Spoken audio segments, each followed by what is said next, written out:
sisters? I have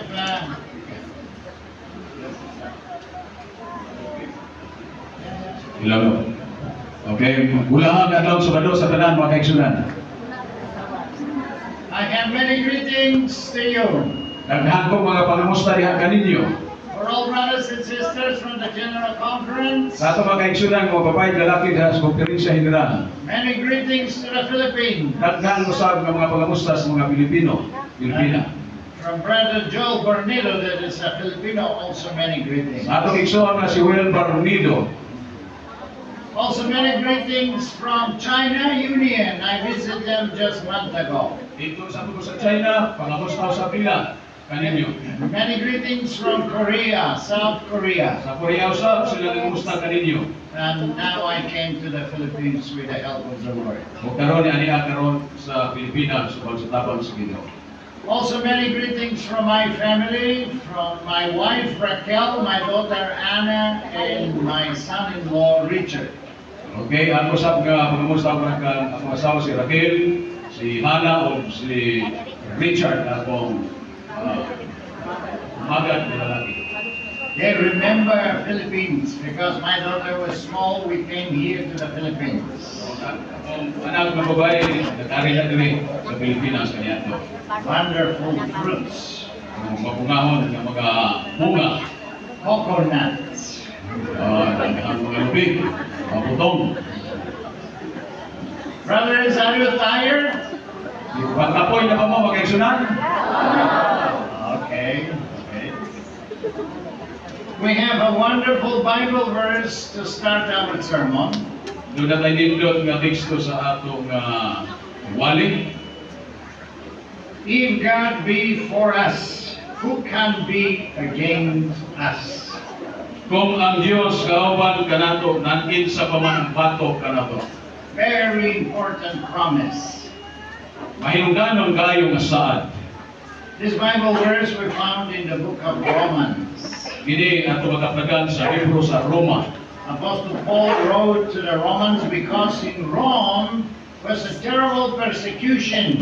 Sa Apostol Pablo nagsulat dito sa taga-Roma tungkol kay doon na may dako nga paglulokos. And the believers were facing terrible, difficult time. Ug ang mga magtotoo nag-atubang sa makalinisan ng pagsulay. That's why Apostle Paul wanted to encourage the believers. Walang gidasig ang mga magtotoo. If God be for us, who can be against us? Kung ang Diyos kauban kanato, kinsa pa man ang bato kanato. Sister White write about this Bible verse. Sister White usab nagsulat kay tungod ini teksto Early writings, page 113. sa unang sinulat 113. Yeah.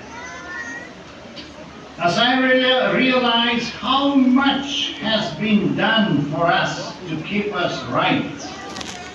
Sa akong giuna-una, kung unsa ang gihimo sa Dios kanato aron kita pagabantayan kaniya. I'm led to exclaim, oh, what love, what wonderful love. O kita magaduha unsang dako nga gugma. Of the Son of God for us, poor sinners. Ingon nga ang Dios diha nakatag sa buktong anak kanato. Ingon nga makaluluoy mo kasala.